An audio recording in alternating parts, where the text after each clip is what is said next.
how did you insert into Ukraine? Did you go in on foot? Were you mechanized in a armored unit? Did you fly in? How did you move into Ukraine? Kako si ti ušao u Ukrajinu? Da li si ušao peške? Da li si ušao na nekoj od tehnici? Da li su te možda prebacili avionom? Znači, tvojim putem. Pešadija, mehanizovana brigada ili je to bilo vazdušno? Specijalci idu mehanizovanim brigadama. Naši momci su za nekoliko sati zauzeli aerodrom Gostomelj, a naš posao je bio da očistimo put do tog aerodroma da bi mogla da stiže municija, hrana i sve što je potrebno. I mi smo za nekoliko dana uspeli da provedemo taj zadatak u delu. To be honest, the operation to Kiev was done in two stages. The first stage was the paratrooper came to Gostomel airport and they occupied the Gostomel airport, and then my group went as mechanized brigade. So in order to clear the road and to bring supplies and rearmament for them as well, and to cook with them. What weapon did you use? How far into Ukraine did you end up going personally? Kako si oružje koristio i dokle si ti stigao u Ukrajini? Znači, do kojeg mjesta si stigao? Ja sam stigao do Gostomelja. Uglavnom sve te terene smo zauzeli. Koristio sam snajpersku pušku koju sam 2016. godine kupio od jednog ukrajinskog vojnika. To je finska puška Sako TRG 22 308 kalibra, natovski kalibra. I had Sako TRG, the Finnish sniper rifle, the one that I bought of the Ukrainian soldier in 2016. I was situated near to airport in Gostomel, and I went the whole length from the Belarusian border all the way to the Gostomel airport. A drugi snajperisti u mojoj grupi su imali vintovke kalibra 12.7 i 408 kalibra. Other snipers in my group, they had sniper rifles, high caliber, 12.7 millimeters. Koji su nekog drugi kalibar? 408.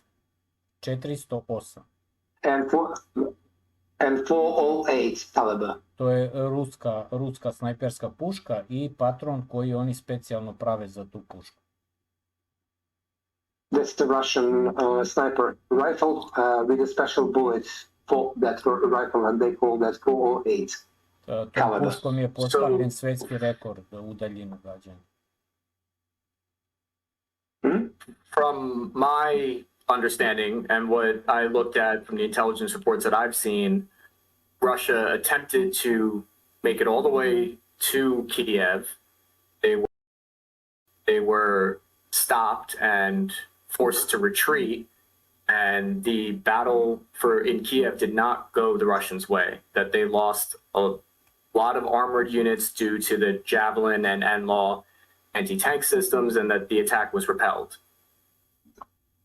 Po informacijama koje ja imam, cilj je bio da se zauzme Kijev, no međutim ruska armija nije uspjela da se probije do samog grada Kijeva. Imala je ogromne gubitke u tehnici i Ukrajina je uspjela da potisne rusku armiju nazad od Kijeva. Da li se slažeš s time? To su vaše informacije, ja sam bio na licu mesta, znam kako je bilo. Prvih 3-4 dana realno su bili poprilično veliki gubici. U principu kakav se rat vodio, gubici i nisu veliki, međutim nisu bili ni mali. Posle toga se promenio sistem našeg ratovanja i gubici su se sveli na minimum. Znači, oni nisu nikog potisnuli, mi smo jednostavno ispunili zadatak koji smo imali i otišli. Kijev je ogroman grad sa jako mnogo vojnika koji su bili tada u njemu, a mi smo ceo taj posao obavili sa nekih 8.000 ljudi otprilike. Well, you have your own information, but I am telling you exactly what happened due to the fact that I was there.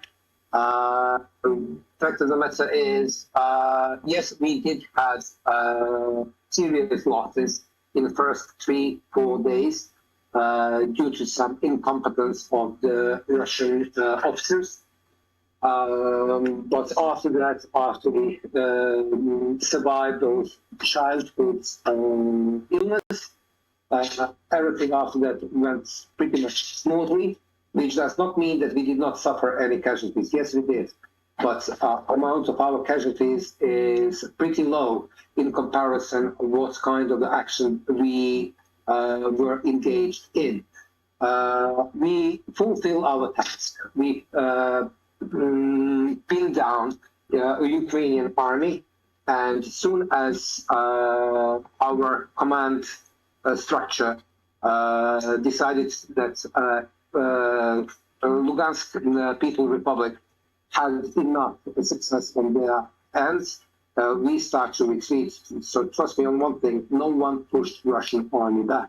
We withdrew ourselves by our own approach. There, at the time, there was a lot of media reports about a long convoy heading from Belarus all the way down to Hostomel Airport, about where you might have been. You probably were around there at that time. Is there anything, because we were told that this 8-mile long convoy of trucks and tanks ran out of fuel, that the tires weren't working, and that it got stopped at that point and it turned around. Is there anything you could tell me about this long convoy? Imamo, pogotovo na televiziji, raznim medijima, bili su informacije o tome da je dolazila velika kolona ruske tehnike iz Belorusije koja je bila dugačka 8 milja, 8 km točno. I informacije koje mi imamo to je da ste ostali bez goriva, da su gume bile neispravne, da su motori bili neispravni i da su se zbog toga okrenuli i otišli. Šta ti možeš da kažeš o svemu tome, pogotovo što se ta kolona kretala od Belorusije ka Gostomelu? Da li vi stvarno možete da verujete da Rusija, koja je jedan od najvećih izvoznika goriva, može da dozvoli da armija ostane bez goriva? I ako su ostali bez goriva, kako su se mogli okrenuti i vratiti nazad? To su priče za malu decu, ja ne mogu da verujem da neko može da poveruje u to. Can you honestly believe that due to the fact that Russia is one of the major oil producers in the world, can allow themselves to lead their trucks and vehicles without fuel? And after that those vehicles had enough fuel to go back to Belarus. Don't you find that funny and strange? So we do not have a fuel to go further, but we had the fuel to go back. That's the childish story. Who can believe in that? Personally, I always thought that convoy did not run out of fuel or have problems with maintenance or anything like that. I do believe that the Russian forces were repelled by force and had to retreat. But I am curious more about what happened with that convoy. Were they bringing supplies? Ja nikad nisam pogledao u to da Rusija ima problema sa gorivom i da je problem bio u održavanju tehnike. Po mom mišljenju, ruska vojska je bila poražena i ona je otišla, povukla se nazad zbog poraza koji je pretrpila. Da li bi ti mogao da nam kažeš malo više o toj koloni? Šta je ona, da li je ona prevozila municiju, hranu, šta se zapravo desilo sa tom kolonom? Ja prvi put čujem da postoji kolona koja je dugačka 8 km. To je u ratu, to je nerealno. Niko ne može da pošalje kolonu dugačku 8 km u zonu borbenih dejstava gde lete helikopteri, avioni, nema. To je... Jel ima neki video snimak? Meni baš interesantno sad da saznam o tome nešto. Ja prvi put to čujem. Naše kolone su bile dugačke po možda maksimum kilometar su bile dugačke i uglavnom u prvih 3-4 dana rata kad je ukrajinska artiljerija uspevala, znači oko Gastomelja i tamo u Bući, na primjer, da nakrije 2-3 naše kolone i tamo je izgubljeno realno dosta tehnike, nekih sigurno 50-60 jedinica tehnike za tih 3-4 dana. Posle toga se naši kretali u jako malim grupama, po 4-5 vozila, ništa većih 8 km, to je prosto, ne znam, naučna fantastika. Well, let me put it this way. I never saw any column 8 kilometers or miles long. You as a military should understand one thing. Who in right mind will send such a huge, long column in a war zone where the helicopters and airplanes are buzzing over your heads? Our columns were max 1 kilometer long, and we did suffer tremendous losses near the Kostamel airport because of the size of the columns. At one point we lost around 50 units of our equipment, different ones, trucks, APCs, maybe some tanks, etc., due to the fact that Ukrainian artillery find us and destroyed us ever since, and that was what happened in the first 3-4 days. Ever since then, our columns were quite short in order to avoid artillery barrage that come from Ukrainian side, to avoid their helicopters, to avoid their airplanes. We also try to fight ourselves. But would you be so kind and just give me some sort of the link where I can see that 8 miles or kilometers long column, because I'm quite interested to see that. It is ludicrous in my mind. Znaš kako, mnogo je bilo naših, na primjer, naših kamiona, često su ih vozili prazne, jednostavno su ih vozali tamo vamo da bi zavarali neprijatelja. Često se toga dešavalo, ali to nisu bile tako velike kolone da bi to bilo. Ja prosto prvi put čujem. Quite often we use our trucks, empty trucks, and we drove them back and forth, left and right, in order to attract Ukrainian artillery, so we can find their position and try to take them out. But once again, I have to point out that I never heard for such a big column of Russian soldiers coming from Belarusian to Kiev. I'll send you a link after the discussion. Poslaću ti link kada završimo naš razgovor. What vehicle were you in when you came into Ukraine?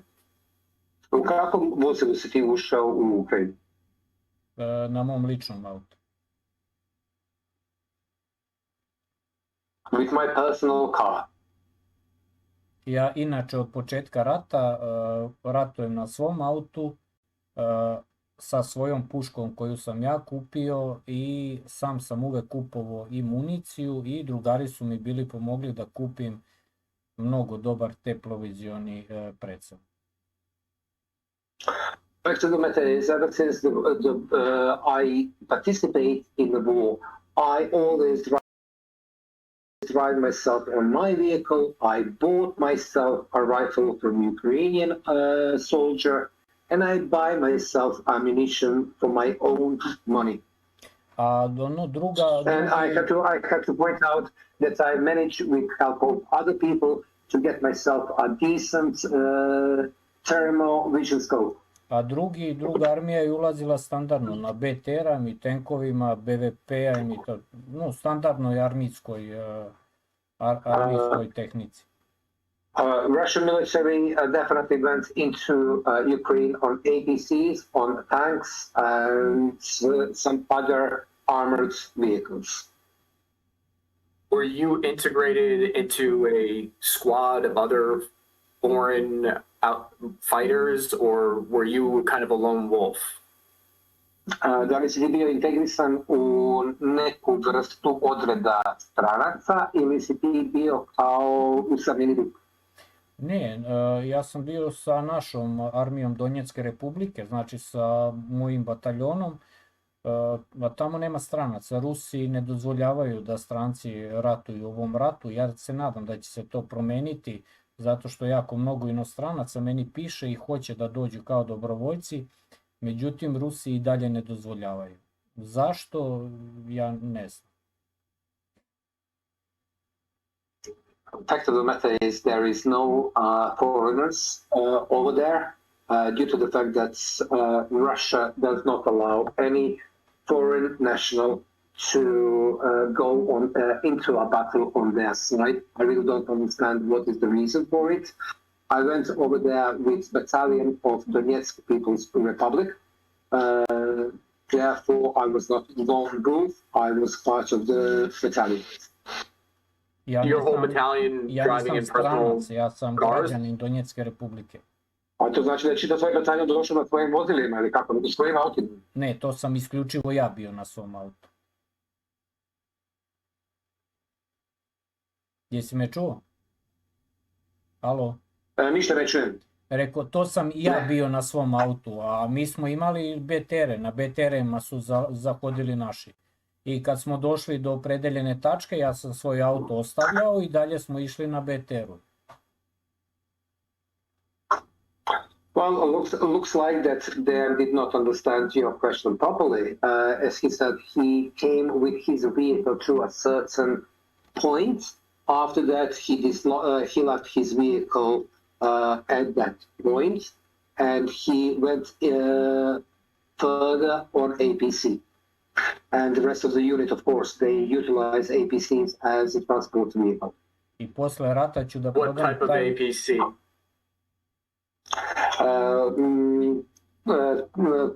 Koji je to bio tip pešadijskog oklopnog vozila? O, klasični BTR-i.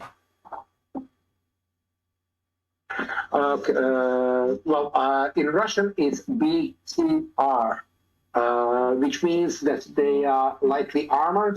They are with wheels, 6 wheels, I believe. I really don't know what is the proper name in English. Ima mnogo BTR, video materijala I'm familiar. gde može da vidi to. Mnogo Okay, videa BTR, ima na yes. internetu, da.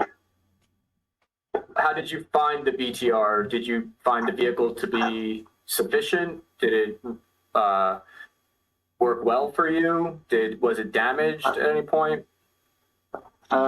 Koje je tvoje mišljenje o BTR koji ste vi koristili? Da li je on dovoljno dobar, da li je on efikasan, da li je možda bio povređen u toku boja?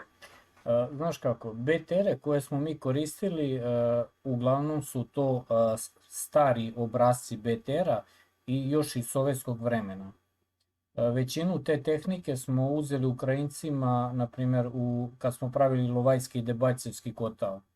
Kad je bilo Debajcevo, uzeli smo 92 tenka koji su bili potpuno ispravni i uzeli smo municije, verovatno 2 godine je moglo da se ratuje sa tom municijom. I jako mnogo BTR, ali to su sve bili stari BTR-i. Stari, i tamo smo, na primjer, 1/3 tih BTR-a, nešto se pokvari i onda smo ih koristili da popravljamo druge. Imali smo jako dobre mehaničare. Inače smo mi do početka ovih operacija 24. februara imali u Donjeckoj republiki oko 450 tenkova koji su bili u voznom stanju.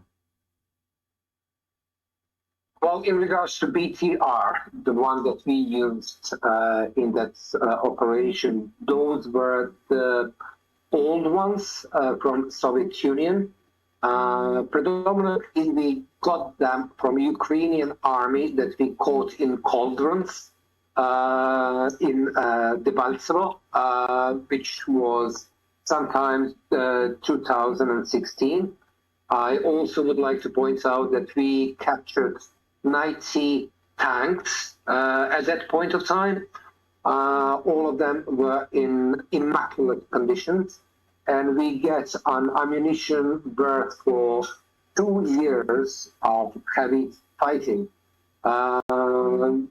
Some of those BTRs that we got from the Ukrainian army, we used as donor vehicles in order to repair broken ones or destroyed ones, lightly destroyed ones, due to the fact that we had very experienced mechanics, which were able to put the vehicle back into battle in pretty much no time. Kad smo zauzimali Izum, tamo su bili Rusi sa novim BTR-ima i razlika između tog novog ruskog BTR-a i starih koje smo mi imali, to je kao da uporedite Mercedes i neki mali auto, znači razlika je prosto ogromna. Nevertheless, I encountered the brand new BTR on Izum front, and comparison is unbelievable due to the fact that the brand new BTR is just like Mercedes-Benz, and the old BTR is some, I don't know, small, dirty vehicle which barely crawl on the road. We should talk about that, how we got to Izium. Can you walk me through the retreat or the regrouping or falling back from the Kiev front? How did that go? Where did you end up? Please explain that. Do Izuma ćemo malo kasnije, nego da li možeš da mi objasniš kako se desilo vaše povlačenje, odnosno vaše odstupljenje od Kijeva? Gdje si išao i kako je to se prošlo? Pa kad je oslobođen veći deo Luganske republike, mi smo jednostavno dobili naređenje da treba da se povučemo. Prvo se povlačilo određene jedinice, a naš bataljon je bukvalno zadnji izašao sa te teritorije. Odstupali smo onako kako je položeno, deo po deo, i u tom povlačenju nismo skoro ništa izgubili ni od vojnika ni od tehnike, međutim bilo je dosta, na primjer, kamaza. Ja sam po putu video i nekoliko tenkova koji su jednostavno stajali kraj puta, verovatno se ili motor pokvario ili nešto, uglavnom oni su ostajali cijeli i mi smo se potrudili kad smo izlazili čisto da ih uništimo, znači zapalimo ili ubacimo bombu da ne mogu da ih odremontiraju. Ali bilo je tehnike ostalo po putu, da li verovatno od neispravnosti, jer na našem pravcu bilo je dosta stare tehnike. We had a pretty much orderly retreat. My battalion was the last one of the last one that leave that area, and everything was orderly in according to the orders from our higher commands. Due to the fact when we reached our goal, and our goal is, and I'm going to repeat it, to allow our troops in Lugansk People Republic to liberate as much as possible, and as soon as they go above 60% of liberation of territory, we start to withdraw. Nevertheless, I also would like to point out that while I was retreating back, we saw lots of trucks, Kamaz, the huge, big one, trucks, and some tanks which were parked near the road. Looks like they had some technical difficulties and they were left there. But we decided to destroy much of it, especially the tanks. We destroyed all tanks, regardless of the reason why it was left on next to the road. Was it mostly Donetsk People's Republic soldiers on this front, or were there a lot of more Russian regulars? Koga je tamo bilo više? Ljudi iz Donetska i Luganska ili ruske vojske? Ruske vojske. Na pravcu Kijeva? Ruske vojske. Čuješ me? Ništa nisi čuo. Ruske vojske je bilo više. Je se čujem? Sada čujem. Ruske vojske je bilo više. The Russian military was predominant on Kiev.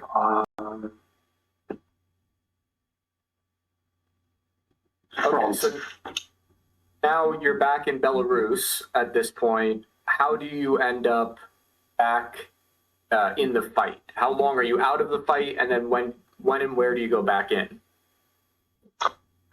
Ti se nalaziš u Belorusiji, znači vrati se sa Kijeva, koliko dugo si ti ostao tamo da sediš, znači da se odmaraš pre nego što si krenio, da li u Lugansk, da li u Donetsk, da li možeš da nam to objasniš? U kakvoj Belorusiji?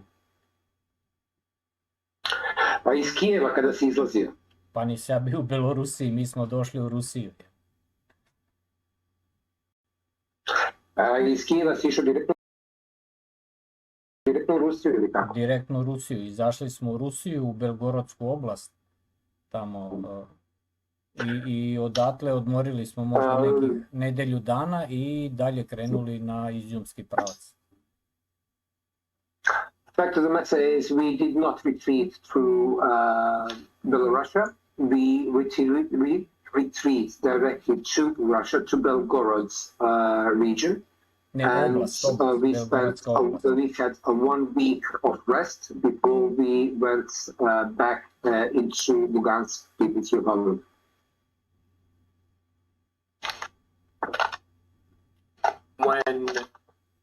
So you're back in Luhansk now. Did you end up in Izium? Kada se vratio u Lugansku Narodnu Republiku, ti se ne išao na Izijum ili tako? Ne, mi smo direktno iz Rusije išli na Izijum. No, we had 1 week of the rest in Russia, in Belgorod region, and after that we go directly to attack Izium from Russian Federation. U to vreme ruska armija je već zauzela ceo grad, a mi smo išli iz grada dalje. Naša jedinica je sa opredeljenim tamo jedinicama ruske armije došla na 8 km od Slavanjska. I ja sam posle toga otišao u Donjecku republiku. Fact of the matter is, the Izium city was liberated by the Russian military. My unit was thrown in front of the Izium, and we advanced in direction of Slavyansk. We ended up somewhere in the vicinity 8 kilometers away from Slavyansk. And after that, I get yet another rotation, so they send me back home to get some rest. Okay, 1 second. I have to just switch my my computer power plug. If you give me one quick second. Mora da promeni samo nešto na svom kompjuteru, da promeni utičnicu. Хорошо. Bačiće, daj malo kraće, čoveče, ne mogu da zapamtim šta sve govoriš. Važi. Jesi umorio? Jel me čuješ? Sve će to narod pozlatiti. Sve će to narod pozlatiti. Ljoša, translacija ide? Da. Ljoša kaže da na YouTube... Okay, sorry if I showed my butt too much there. So, you were advancing south from Izium at that point, and then that's when you left the front. Ti si znači bio južno od Izijuma i posle toga si otišao sa fronta na odmah. Ne, moja jedinica je ostala tamo, a mene su zamolili da se vratim u Donjecku republiku i tamo sam radio sa rezervistima koji su mobilisani, pravio sam nove snajperske grupe, podučavao nove snajperiste i izvodio ih na prvu liniju fronta da dobiju borbeno iskustvo.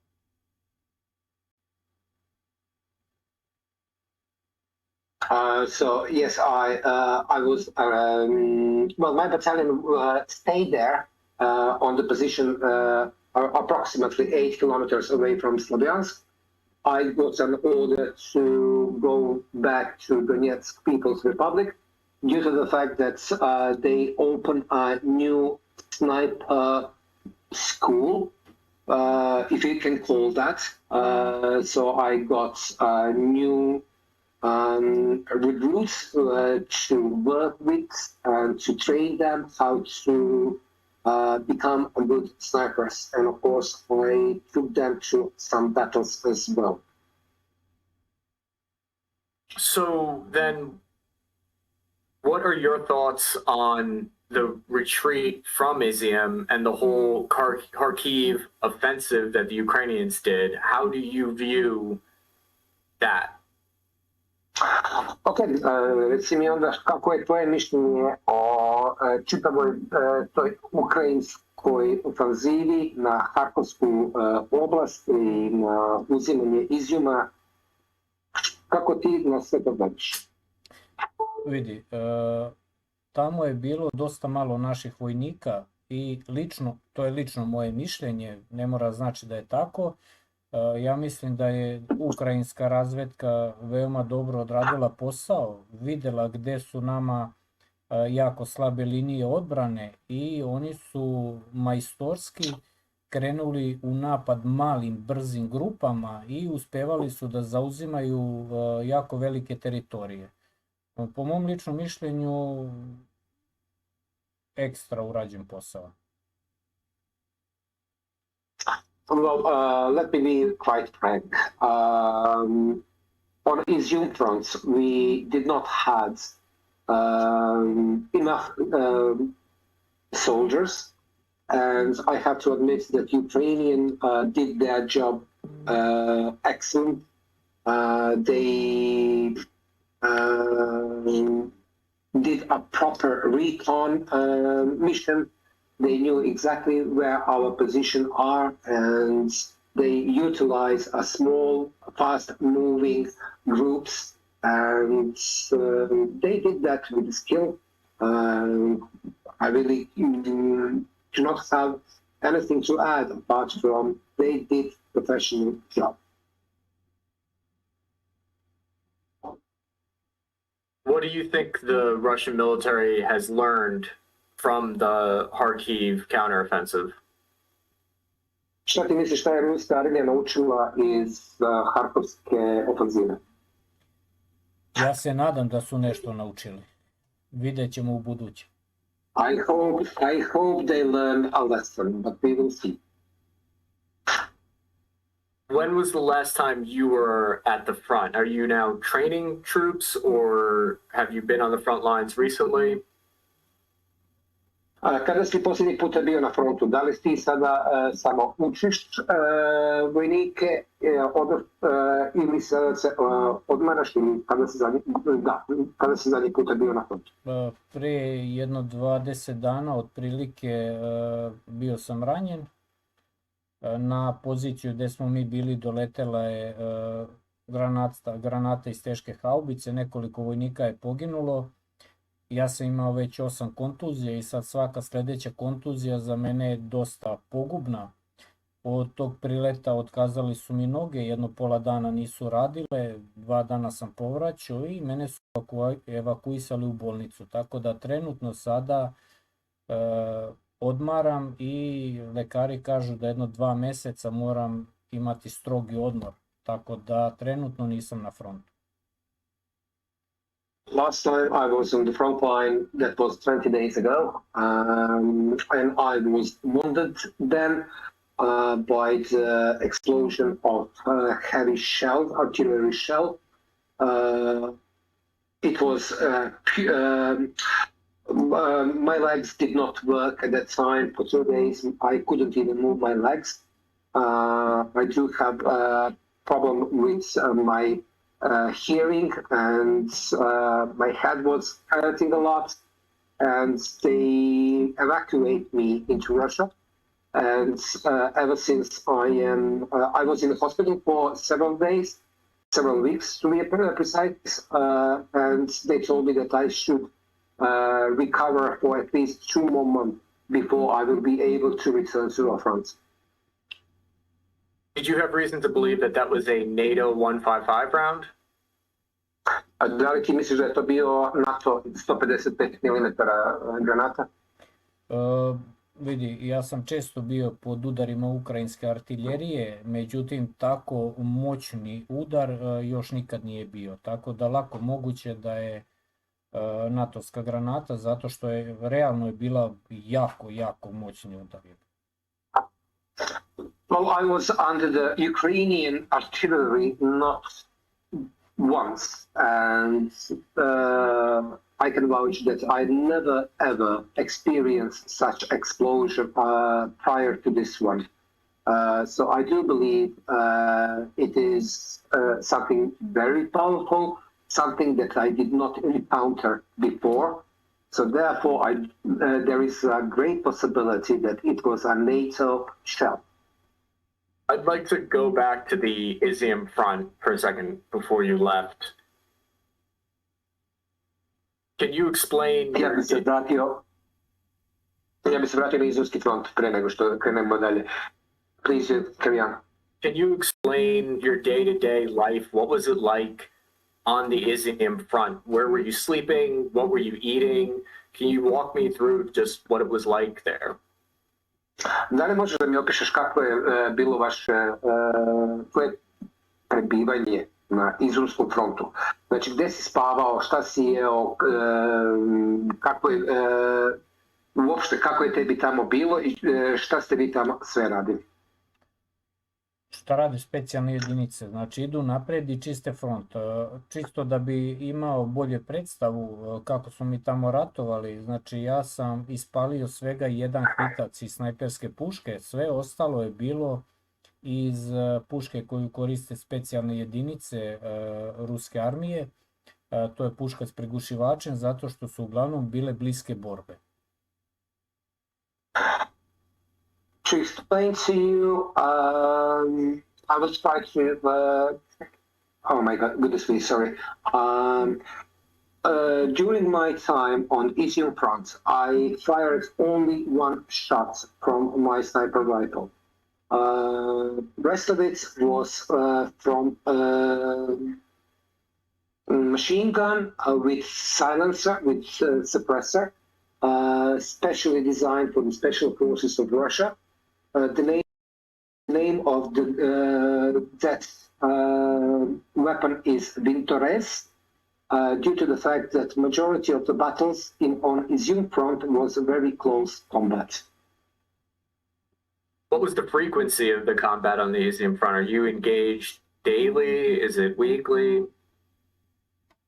Kakva je bila frekvencija rata na Izumskom frontu? Da li ste vi ratovali svakoga dana ili je to jedan put u toku nedelje ili koliko često se ulazi u sukobe, odnosno u borbe? 24 sata, 7 dana u nedelju. 24/7 to be honest with you. Tamo je bila jako silna grupacija ukrajinske armije, bilo je jako mnogo ukrajinske vojske i bilo je jako mnogo ukrajinske artiljerije. I taj deo fronta je specifičan po čemu? Tamo ima jako mnogo šuma, a šume su zapetljane kustarnicima, tako da je jako teško prolaziti, jako je komplikovano ratovati. I njihova artiljerija koja se nalazila na 300-400 metara od nas, minobacačima jednostavno prebacivala do naših pozicija i mi smo nekako sa bokova ulazili, uništavali je. Specifičan teren, jako težak za ratovanje. Izium front is not an easiest place to wage a war. Due to the fact that terrain is very specific, there is heavy woods over there, which does not allow you to walk freely. We were confronted with huge group of Ukrainian soldiers, and they had excellent artillery support. Predominantly, we had problems with Ukrainian mortars, which were located roughly 300, maybe 400 away from our positions. So we always had to find a different way how to overcome it, how to outflank it, or somehow get from their rear. So it wasn't an easy, it was really hard battles. Situacija se promenila u našu korist kada smo počeli masovno da dobijamo male bespilotnike. Znači to su DJ Mini, tako mali, koje smo jednostavno iz ruke zapuskali. Dizali smo ga da vidi za tom zeljonkom i onda smo mogli da navodimo našu artiljeriju. Do tada je bilo jako, jako komplikovano. At one point we start to get a small DJR mini drones, and that helped us a lot. That pretty much saved a lot of lives due to the fact that we were able to release them out of our hands just to go ahead of our position for, let's say, a couple hundred meters. We can see is there any enemy in those woodlands, and it's make our life much more bearable. What was your greatest concern when you're on the front there?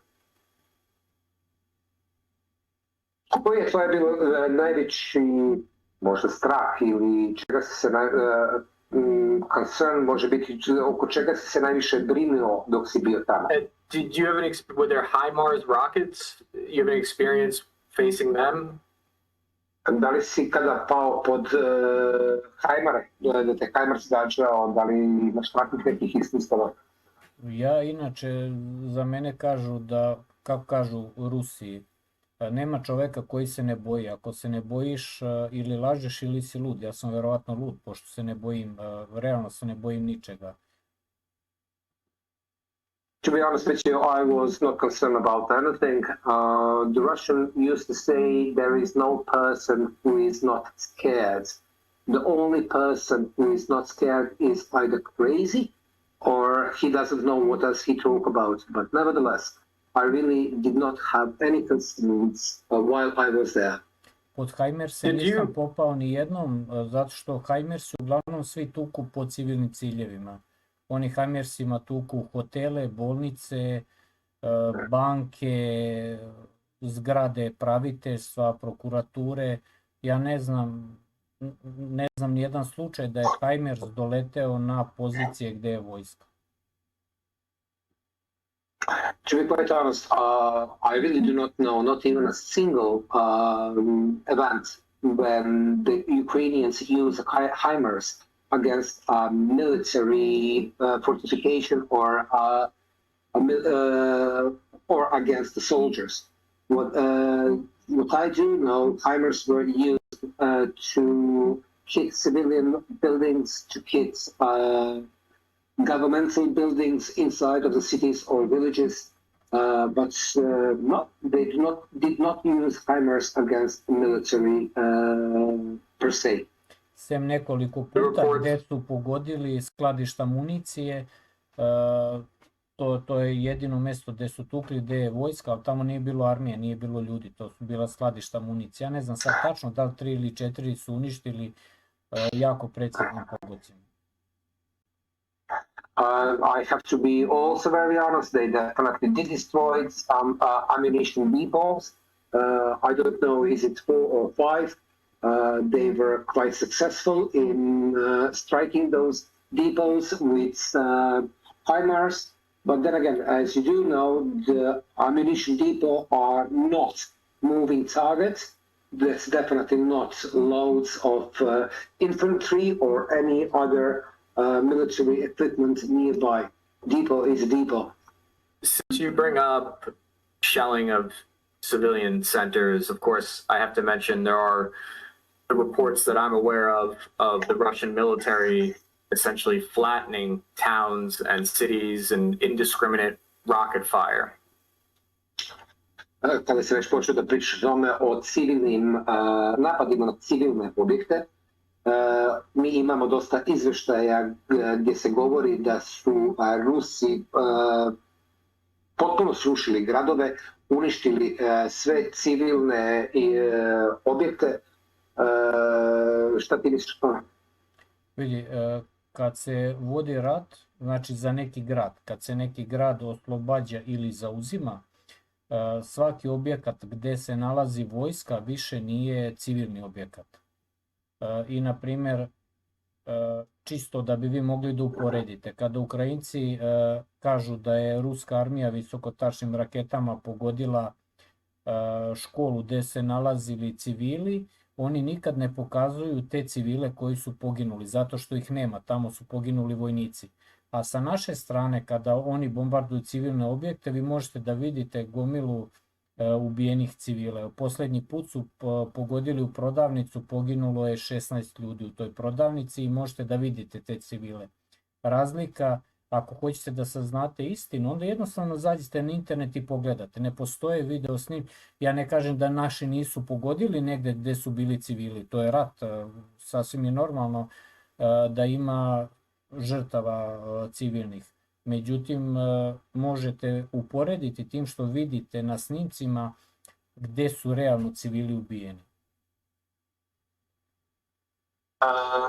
Let me put it this way. There is two different usage of artillery.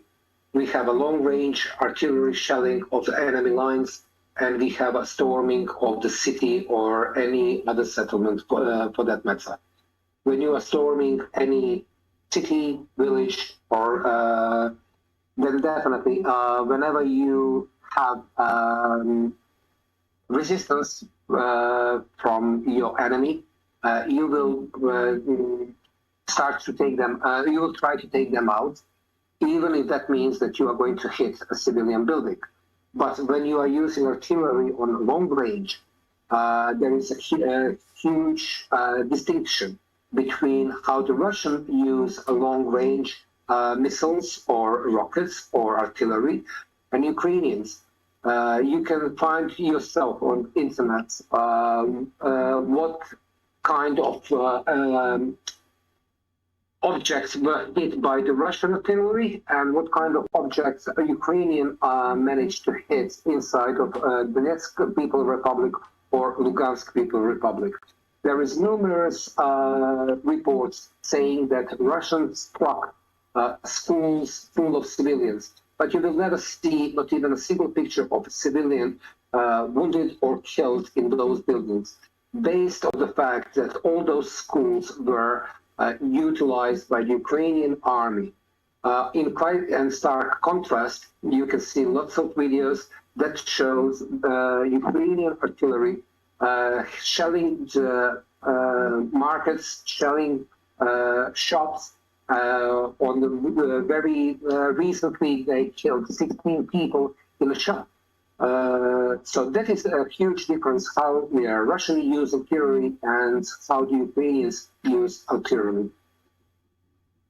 I think we could go back and forth with examples of, I'm sure you have stories, articles that show Ukrainians hitting civilians from your point of view.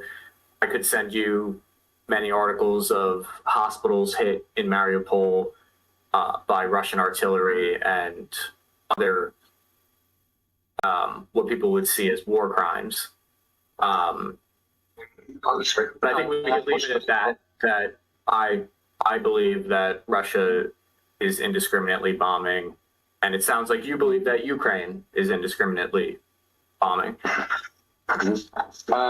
Možemo da idemo da razgovaramo tako napred nazad koliko god hoćemo. Sa tvoje strane, koliko ja vidim, ti smatraš da Ukrajinci su ti koji bombarduju civile i uništavaju civile. Na osnovu izveštaja koje sam ja video, recimo Mariupolska bolnica, gdje je Rusija gađala bolnicu i pogodila civile, koje ja smatram također da je to ratni zločin. No, međutim, daj da ostavimo to na tome.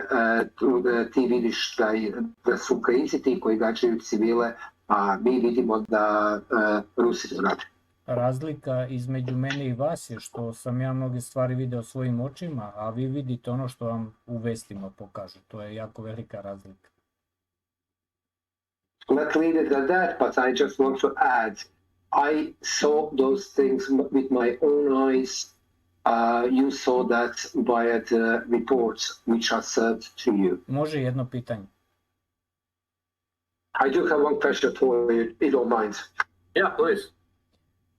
Vi Da, ste po može. vašim novostima, Colin Powell je pokazivao birku, krenuli na Irak da bi zaustavili širenje u Iraku nuklearnog oružja. Da li ste ga tamo našli? If I am not mistaken, Mr. Colin Powell used a flask with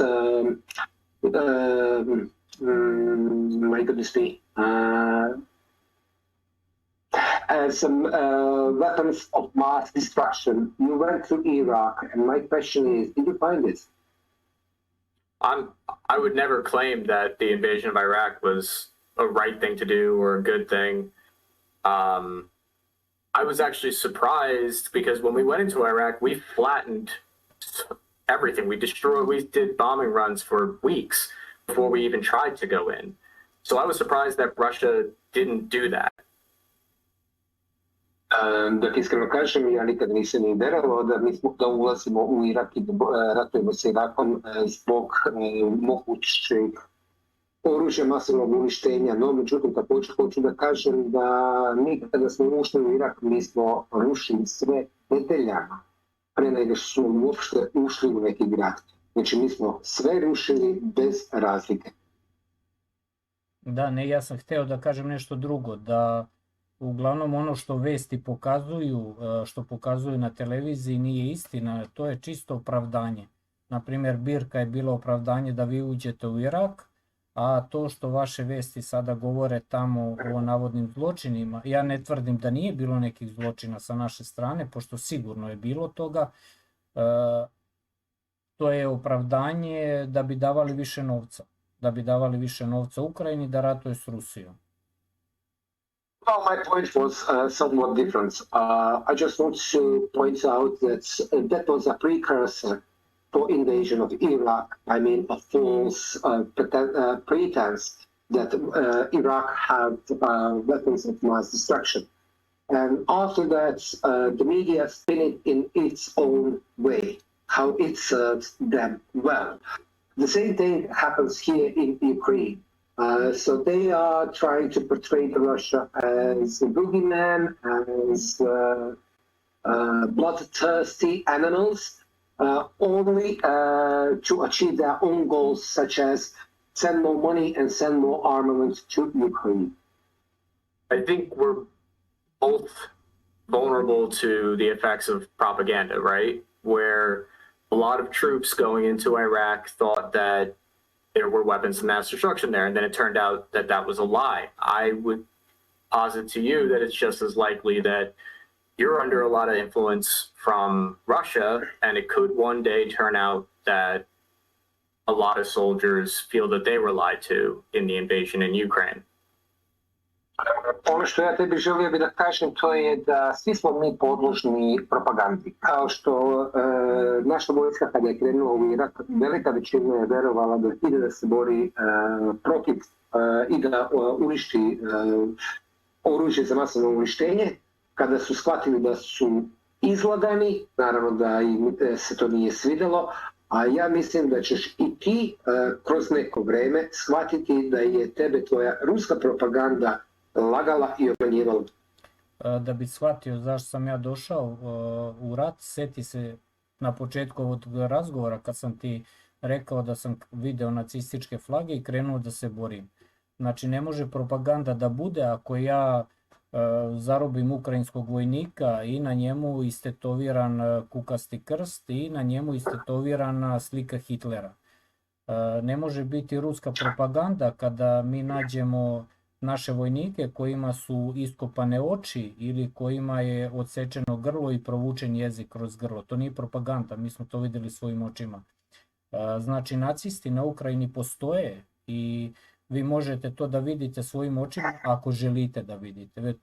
Naprimjer, Porošenko, prošli predsjednik Ukrajine, njegovi lični telohranitelji su nosili nacističke simbole na svojoj uniformi.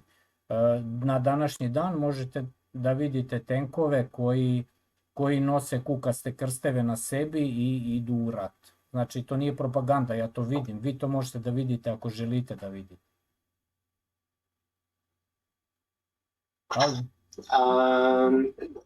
Yes, In regards to propaganda, please do remember when we started our conversation, I told you that I saw by my own eyes the Nazi flags, the Nazi propaganda, the Nazi people, people who are having the Nazi emblems on them.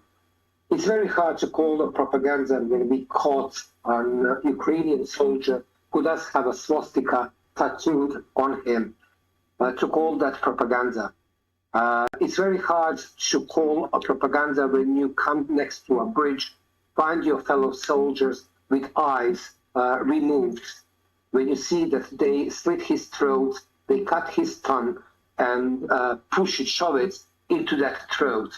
It's definitely not propaganda. It's something that I saw my own eyes. I saw with my own eyes lots of units who are fighting under the Nazi flag along with Ukrainian flag. Well, you can call that propaganda, but that is something that I saw by my own eyes. When I was in Iraq, we thought we were fighting against terrorists. I saw evidence that we were fighting against Islamic extremists there. But I think it was also just as likely that we were fighting against a lot of people there that wanted self-determination in their country. They wanted independence in their country in Iraq. They didn't want a United States soldier telling them what to do or even providing security for them. I think the people in Iraq, there were some terrorists there. Yes, there were some extremists there. But I think there were also a lot of people that wanted to make a living and wanted to be able to be in control of their own government, for better or for worse. Što se tiče Iraka, ja također mogu da kažem da su nama govorili da se mi borimo sa teroristima, da se mi borimo sa islamistima. No, međutim, ja moram da kažem da je tamo i bilo terorista i bilo je islamista, ali tamo je bilo i običnog naroda koji nisu želeli našu zaštitu, koji su želeli svoje samoopredeljenje, koji su želeli sami da rukovode svojom stranom bez utjecaja bilo kakvog faktora sa strane.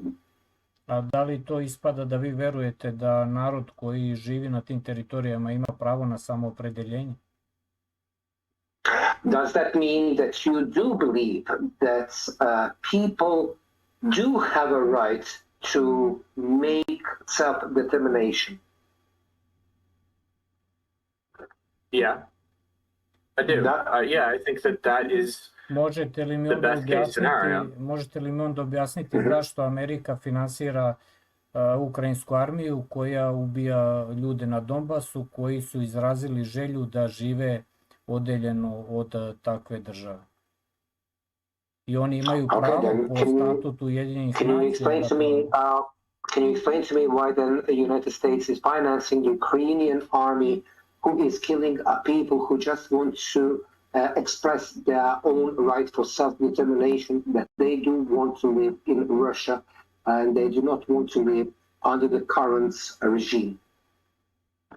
The argument is that the Ukrainian people want to be separate from Russia and that the Russian invasion is trying to take over their country. That's the argument from our point of view.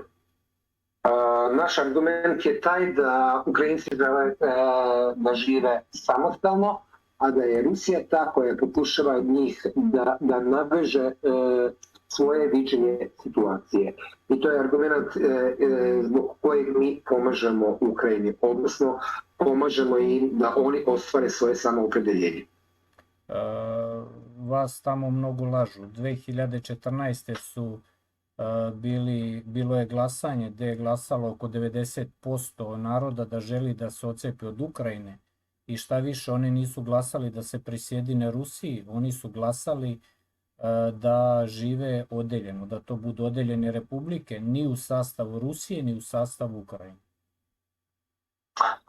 I don't know, are you aware that in 2014 there was a first referendum which were held in certain areas of Ukraine, and people expressed their desire to live as a separate republic, not under the Ukrainian regime, but definitely not with Russia at that time.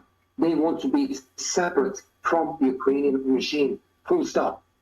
A na primjer za razliku, sekund jedan, na primjer za razliku na Kosovu, tamo nikad nije bilo glasanje i NATO teroristička organizacija je bombardovala suverenu državu i narušila sva međunarodna prava i tu državu Kosovo sada priznajete. Znači da je Amerika jednostavno sama po sebi teroristička država. Ona je stvorila Bin Ladena, stvorila je sve te, od sad finansira naciste. In stark contrast, for example, on Kosovo and Metohija, NATO, as a terrorist organization, attacked the southern state of Serbia, and they declared that Kosovo is independent. And you rush to recognize it. In total, is a stark contrast. You do not allow people from Donbass to decide and to determine their own fate and future.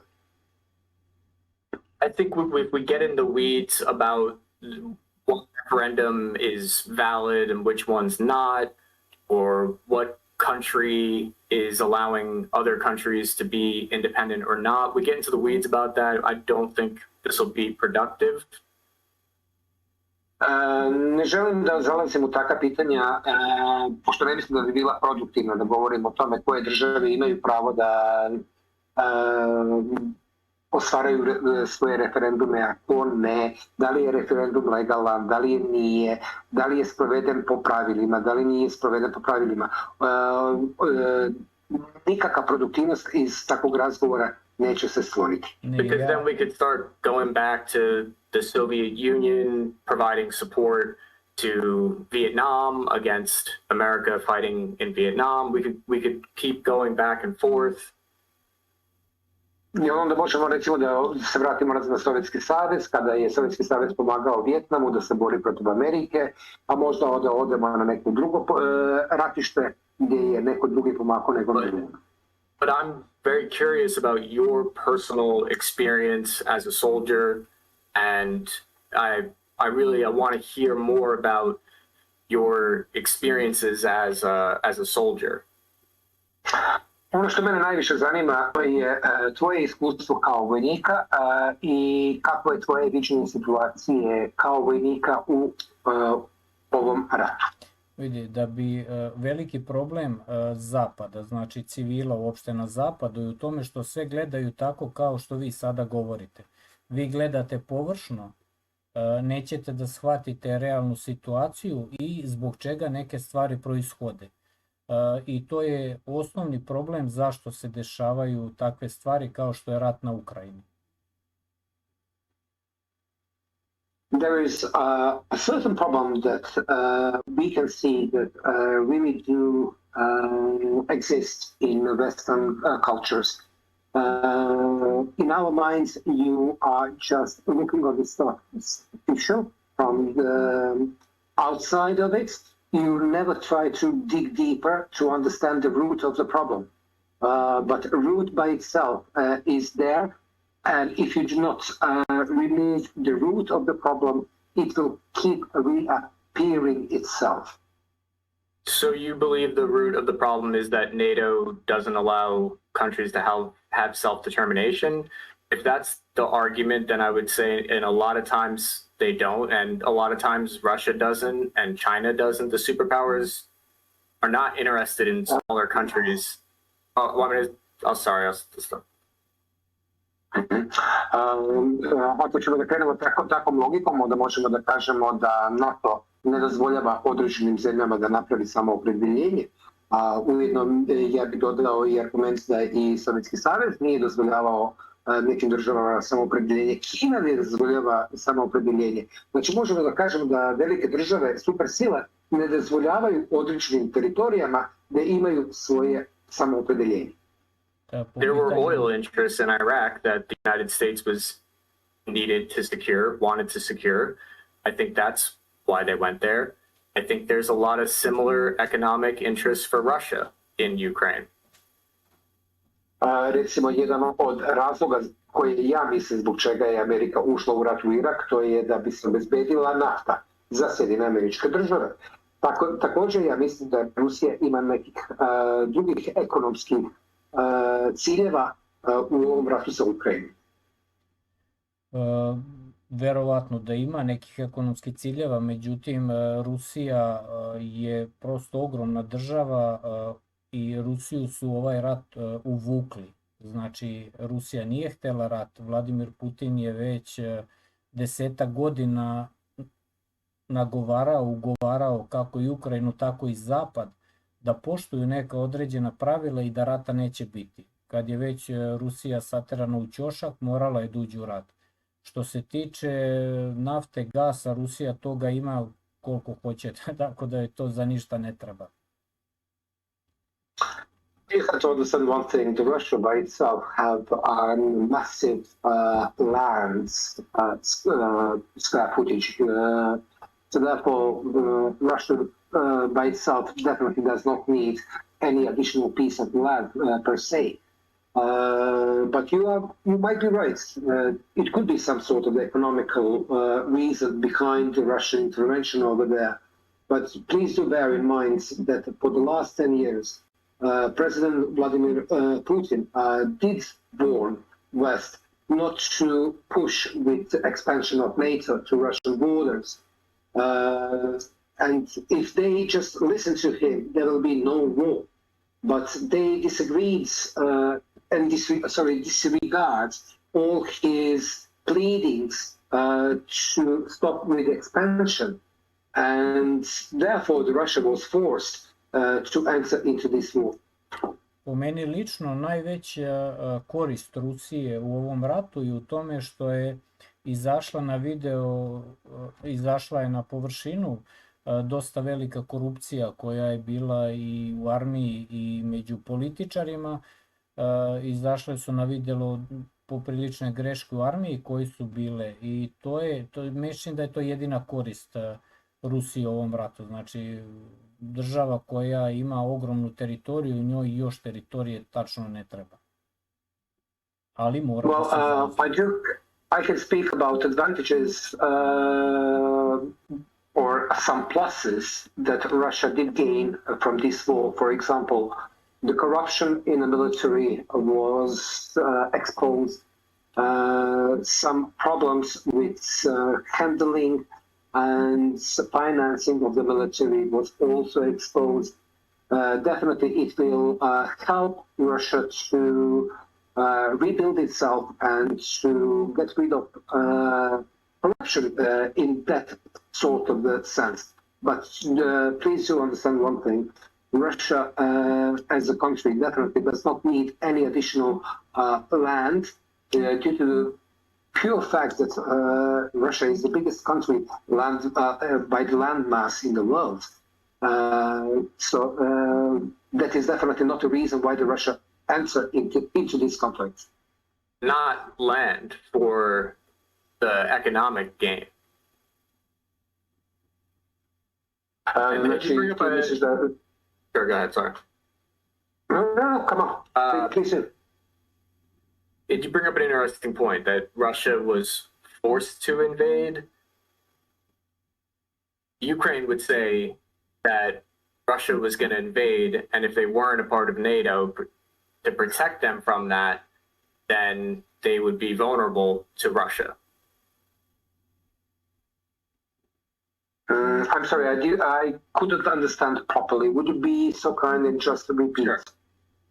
Sure. Ukraine's argument is that they wanted to be a part of NATO so that Russia wouldn't invade them. Jedan od razloga zbog čega je Ukrajina i govorila zašto želi da postane članom NATO-a, to je da bi se izbjegla mogućnost da bi Rusija napala, odnosno okupirala. I da li je Ukrajina to uspela da uradi? 2008. predsjednik Putin je na međunarodnoj konferenciji jednoj rekao, dobro razmislite, da li vi shvatate šta radite? So did Ukraine manage to do that? please do remember that in 2008, Mr. Putin said quite openly and vocally in Munich, do you understand what you did? Fact of the matter is, Russia was forced into this intervention. Da li ste vi nekad čitali, na primjer, minske dogovore koji su bili potpisani? Did you ever read Minsk agreement that was agreed between Russia, Ukraine, under the Germany and France supervise? I didn't read it. I'm familiar with it. But I fear that if we get too deep into the politics of it, that it's not going to be productive. Like you said, we're soldiers, and I feel like there's more to be gained from talking about your experience as a soldier. I do have one question, Chris, if I may. I'm wondering what his opinion is. Like, in his opinion, what is the end game for Russia? Will they stop with the Donetsk, Luhansk? Or in his mind, is all of Ukraine a part of Russia in his mind? Or is there a line in which he feels that they should stop? I guess is my question. Ok, znači prvo što ti Chris rekao, Chris kaže, znaš, pošteno sa politikom, to baš ti neće dobro da bude produktivno i neće baš da bude dobro, ipak smo mi vojnici i ja mislim da bi mogli da govorimo više toga što se tiče vojničkog, a ne političkog. I sada dolazi pitanje od njegovog kolege koji kaže koje je linija ta koja Rusija želi da napravi. Da li je to prisjedinjenje Donjecka, Luganska ili možda neka druga linija koju Rusija želi da ostvari, odnosno teritoriju da oslobodi, i kako ti misliš, čime se to treba sve da završi? Zašto sam ja pitao za minske dogovore? Znači ja kao vojnik sam bio jako razočaran kao i većina građana Donjecke i Luganske republike, zato što je sa potpisivanjem minskih dogovora Ukrajincima data mogućnost da im se vrati sva teritorija Donjecke i Luganske oblasti. Jedino što je trebalo to je da pristanu da ne budu u NATO. Well, the reason why I asked you in regards to the Minsk agreement is because that I, as a soldier, was quite disappointed by the wording of a Minsk agreement due to the fact that all those regions supposed to become part of Ukraine again. And that Ukraine is going to maintain the full sovereignty over the Donetsk and Lugansk region as a whole. A što se tiče granica, ja lično moje mišljenje, znači Rusija je rekla da će ići na potpunu denacifikaciju, to znači da treba da se uništi u potpunosti ukrajinska armija. Mi sada vidimo da znači ne postoji granica na kojoj bi mogao biti mir. Znači dok se potpunosti ne zauzme, pričam to je znači moje mišljenje, dok se potpunosti ne zauzme cela Ukrajina i uništi se u potpunosti njihova armija, tamo mira neće biti. Znači tu nije dovoljno Donjecka i Luganska oblast. Zašto mislim da je to tako? Zato što gdje su sada granice, Ukrajina dobija sa zapada sve više i više oružja i ako je ranije Rusija planirala da se oslobodi Donjecka i Luganska oblast, sada shvataju da će morati da se zauzme cela Ukrajina. Jer gdje god je granica, sa povećanjem količine oružja, sve će teže biti zaustaviti to. Mnogo priča. Let me try to address your question. In my mind, and I reiterate, in my mind, there is no line where we are going to stop. Due to the fact that one of the goals of this special military operation was denazification and demilitarization of Ukraine, there is no certain line where we can say that if we get to that line, there will be no more danger either for Donetsk, Lugansk, or other regions, or for Russia itself. So they have to go all the way and dismantle this Nazi regime. Is there more that you're going to translate, or can I ask one more question? Yeah. So in his mind, how does he think this will end? Does he think that Russia will eventually invade the entirety of Ukraine? Pitanje je za tebe, znači kako ti misliš kako će se to završiti? Da li ti misliš da će Rusija da okupira kompletnu Ukrajinu? Ja mislim da će Rusija da oslobodi celu Ukrajinu. Well, I believe that Russia is going to liberate the whole Ukraine.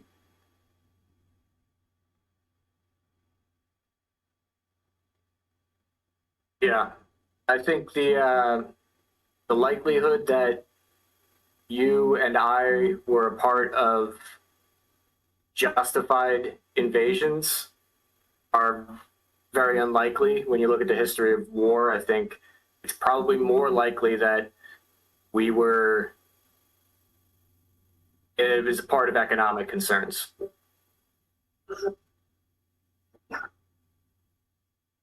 I'm sorry, would you be so kind and just repeat, because I really didn't catch your words. So I'd like to kind of gear towards the end here and ask about the you'd said earlier that you had engaged with American snipers. Did you have evidence that you fought against American snipers? Ti si rekao da si bio, da si ratovao sa američkim snajperima.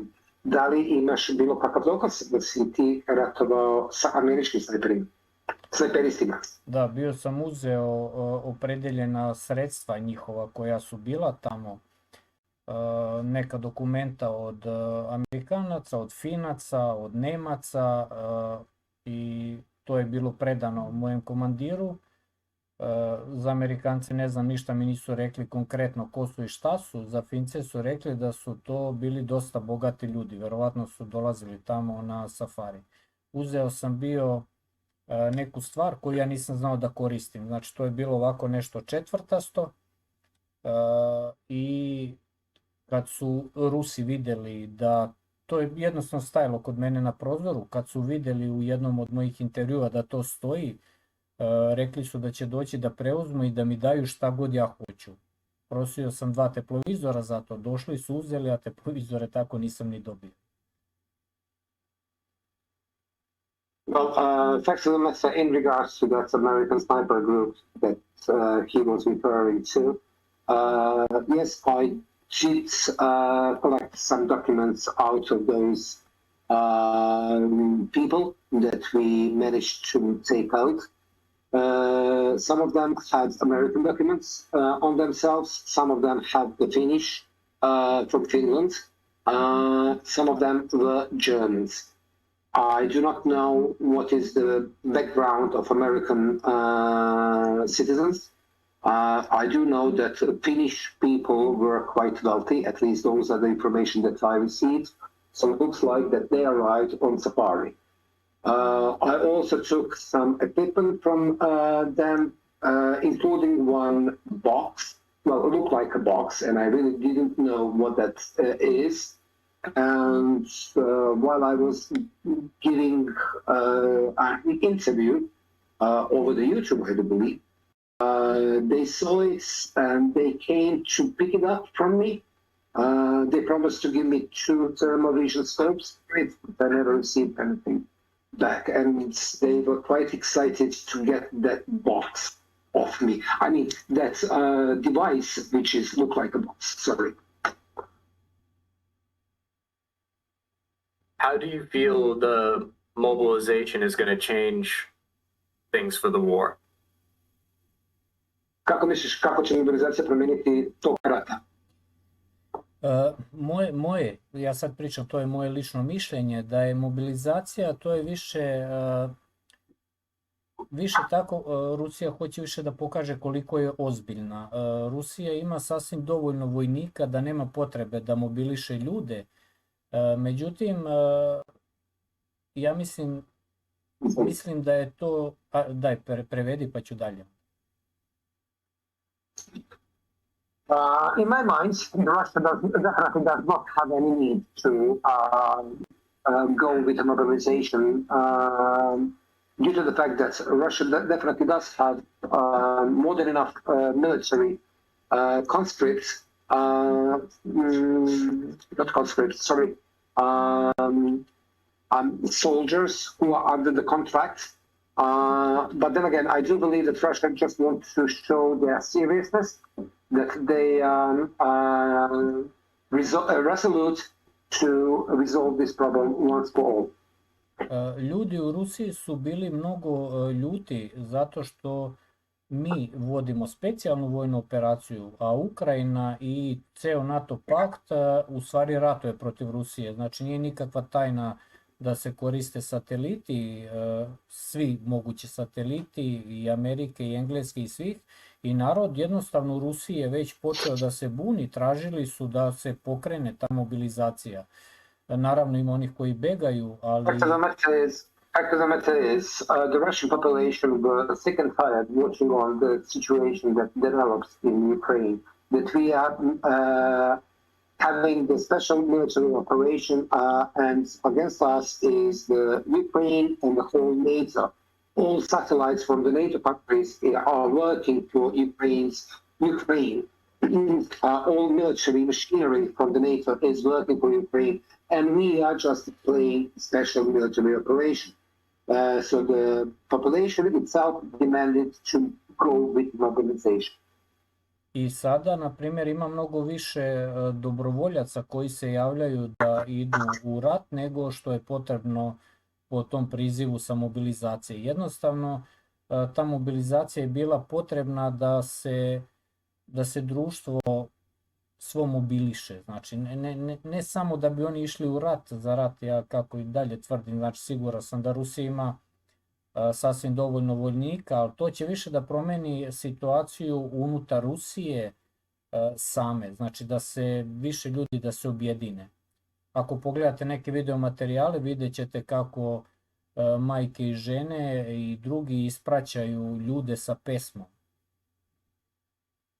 Fact of the matter is, you have to understand that there is much more volunteers who are trying to draft themselves into the Russian army than whatever the currently Russian government called upon mobilization.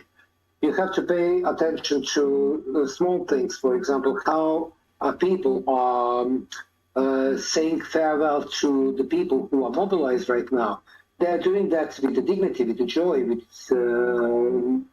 with a laugh, with a smile on their face, because they do know they are fighting for the just cause.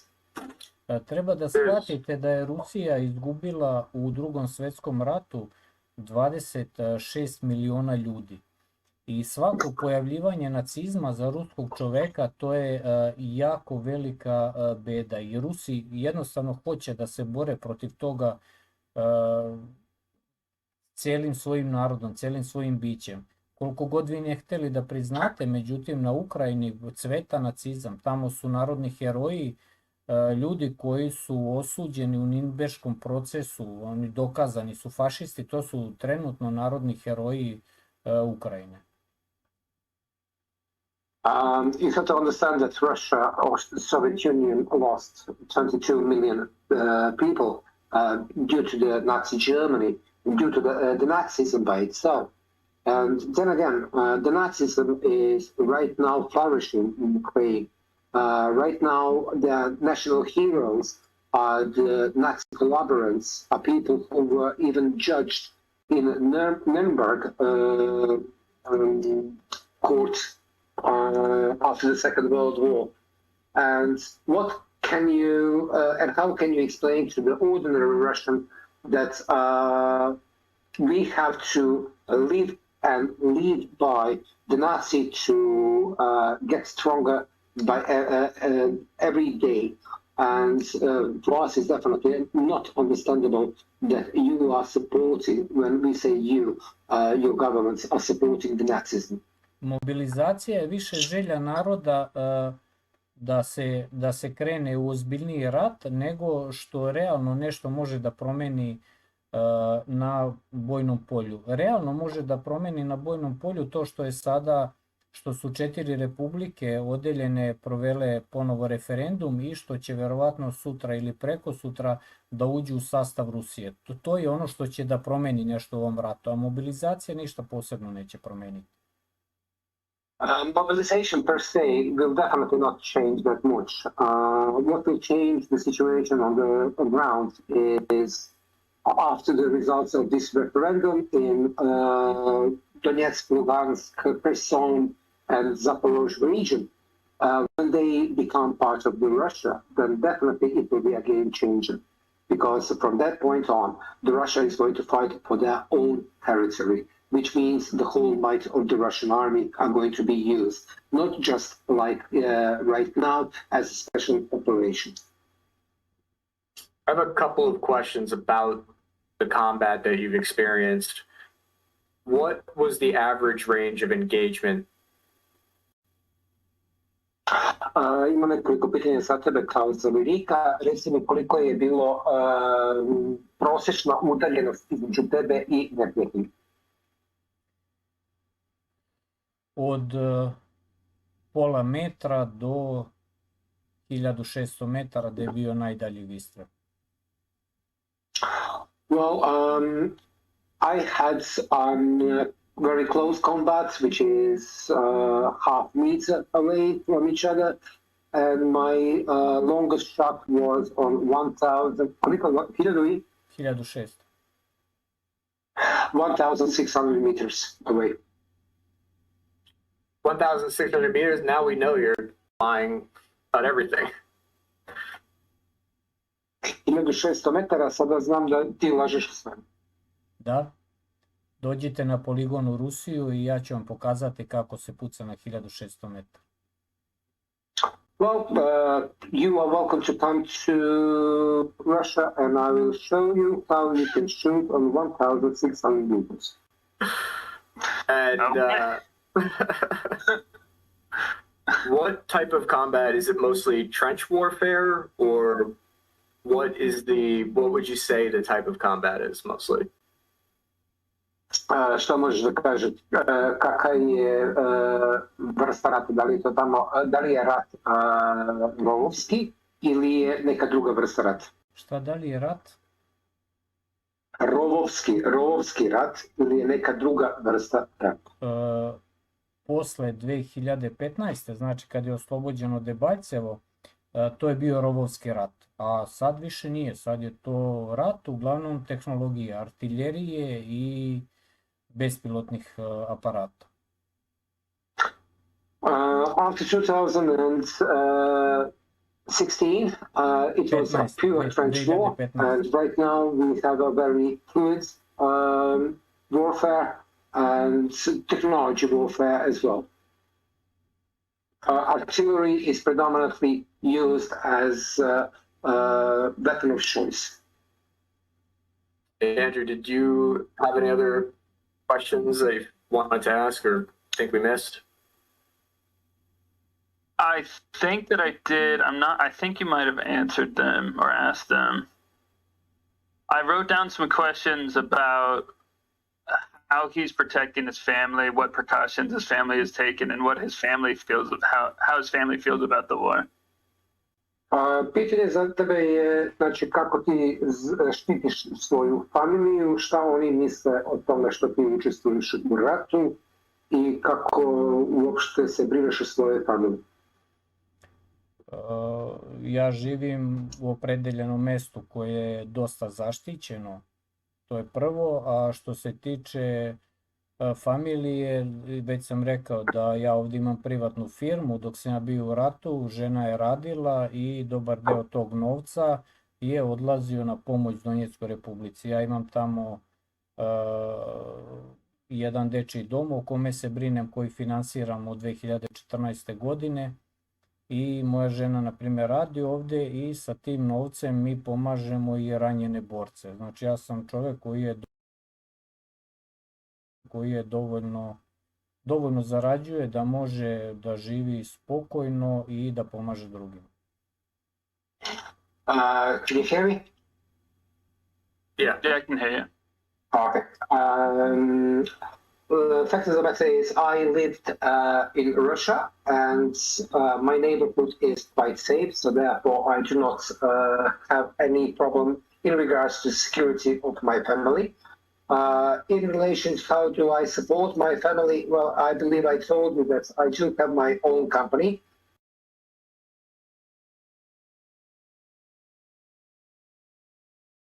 It's can call that a meat processing company. Of course, I do have a small farm, and I'm using that as raw material to create a meat for the reselling. And my wife just continued that work, and that is the way how we finance ourselves. Nevertheless, I also have one orphanage, which is under my wing, and I am doing my best in order to keep them fed and clothed and to provide them the roof over their heads.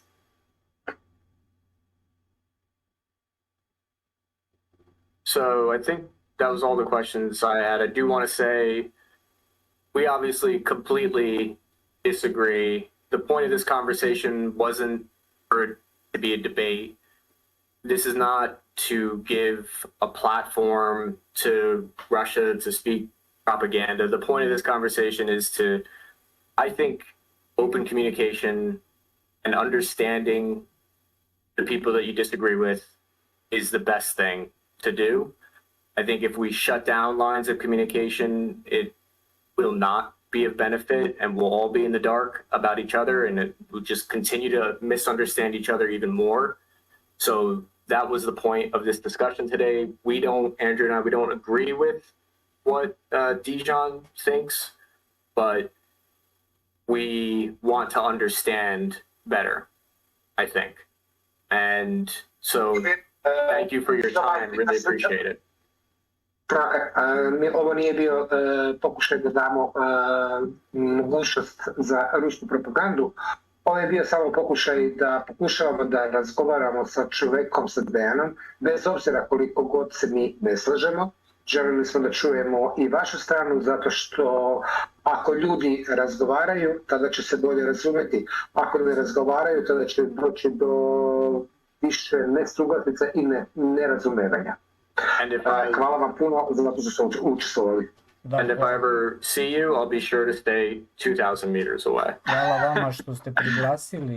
I ako ti kad bude potruditi se da bude barem 2,000 metara. Čekaj, ja nisam čuo, izvini. Kažem, rekao je, ako te budem video, ja ću se potruditi da budem barem 2,000 metara od tebe.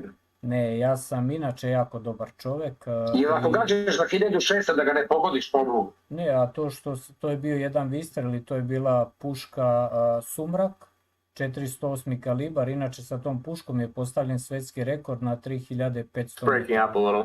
Ništa nisam čuo. Rekao, to je bila puška proizvodnje Labaje. Ništa nisam čuo. Jel me čuješ sad? Ljoša, šta čačkaš tu? Ne, kako si počeo da diraš, tako ne radi. Jel čuješ sad? Is it breaking up for you too? Jel čuješ sad? Yes. Alo? Wait, hold on, Dejan. Jel me čuješ? Kako si kliknuo? Tako se Ne, ništa nisam čuo. Jel me sad čuješ? Ništa nisam čuo. Sad, jel me čuješ?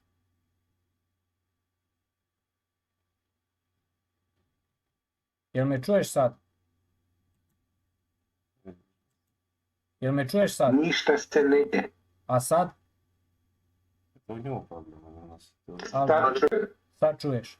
We didn't hear any of that. Did you want to try that again? Znači, objasni mu da je to puška firme Labajev. Alo? Jel me čuješ? Alo? Alo? Da li se čujem? Sad te čujem. Vidi, to je puška firme Labajev. kalibar 408, inače sa tom puškom je postavljen svetski rekord, pogođeno je na 3500 metara.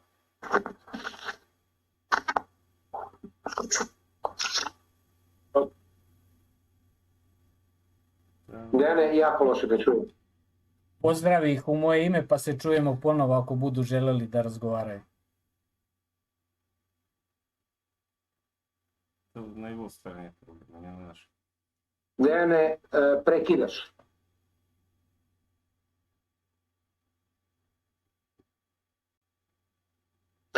I do believe that he was trying to give you some information in regards to that rifle that he used to shoot on 1,600 meters. But unfortunately, I couldn't catch all details, and I do heard that he mentioned some sort of the world record. But there is lots of in between that I couldn't hear. Yeah, it was breaking up there. Kad se vidimo, pićemo kafu, kaže. Right now, lads, you just get an invitation to have to grab a cup of coffee together. I jedan američki snajperista je izrazio želju. Starbucks! Get some Starbucks? Chef's kiss. Jedan američki snajperista izrazio želju da dođe u goste. Dejan, Ja mislim da će doći u Rusiju. Closing thing that he wants to say? Dejane, hvala ti puno. Da li možda imaš nešto da kažeš za završetak ovog razgovora? Ja se nadam da kod vas neće biti taj građanski rat o kome smo pričali i da ću jednog dana moći da dođem u Ameriku, zato što mi je jako velika želja videti svojim očima Niagarine vodopade i kanjon Colorado. To su za mene to mi je želja u životu da vidim u Americi. To be quite honest, I really do hope that there will be no civil war in the United States, regardless of whatever is spreading all over the news. And also, I would like to say that I will be more than glad to come to the United States in the future, due to the fact that I would love to see Niagara Falls and Colorado River. I always wanted to see Moscow one day, but it seems like that might not ever be a possibility. But hopefully there is peace very soon, and hopefully we can go back to the way things were before. Ja također sam želeo da dođem da vidim Moskvu, no nažalost sada je to sve dalje i dalje. Ali ajde da se nadamo da će biti mira i da će se sve vratiti kao što je nekada bilo.